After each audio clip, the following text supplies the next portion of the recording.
Најавена со многу оптимизам и пред се храброст, минималната плата постепено стана тежок камен околу вратот на работодавачите од текстилната индустрија. Со време се подзаборавија предпоставените позитивни ефекти, а нивното место го заменија жалби и предупредувања за идни црни сценарија. Да не се 20% од работниците, како што кажуваше Закон за минимална плата, да може да земаат испод 100%, нека бидат и 5%. Тоа е се огромен број на работници. Тоа се над 5000 луѓе кои може да останат без работа. Зошто да останат без работа? Затоа што работодавачот не може вечно да ги дотира тие плати на послабите работници. Минималната плата беше изгласана во септември 2017 година и од тогаш до денеска собствениците на текстилните погони постојано тврдат дека таквата обврска им била наметната, иако беше договорена на економско-социјалниот совет. А целиот револт е спиралата што се отвара со исплата на 12.000 денари нето плата или нешто повеќе од 17.000 денари бруто плата.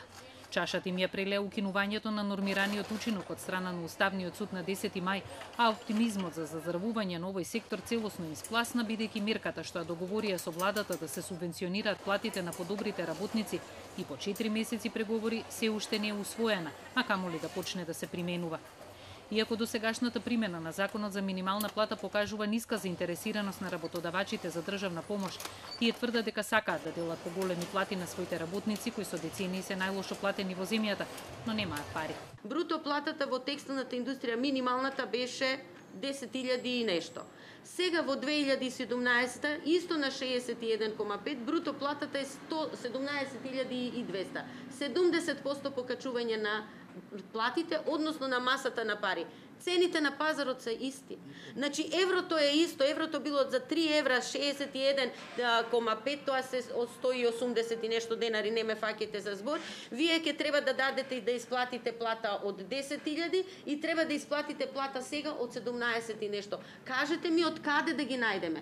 Кажете, не знам зашто имате таква представа дека текстилците се експлоататори, дека таму условите се многу тешки и сето тоа. Сликата за работодавачи и експлоататори веројатно е најасна во очите на работниците, а кај јавноста особен револт предизвика еден од работодавачите кој се обиде да објасни зошто мора да вози поскап автомобил. Не може земјоделците 100 милиона да земаат, а ние да земаме 0 и да излезе некој министер и да каже па вие возите джипови. Каков е тој одговор? Тоа е смешка. Па денес у 21 век бизнисмените одат со авион на пат, не со джип. А ако дојде некој партнер од Зара газдата или од Манго, па вие мислите ќе го возиме ние у југо? Па тој веќе никош нема да влезе овде. За да се спаси текстилната индустрија како носител на економскиот раст, работодавачите засилено притискаат владата да им покрие 50% од придонесите за работниците.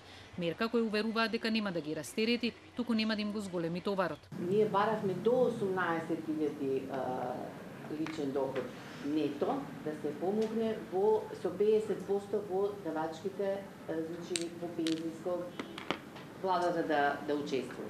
Со тоа што работникот би земал 18.000.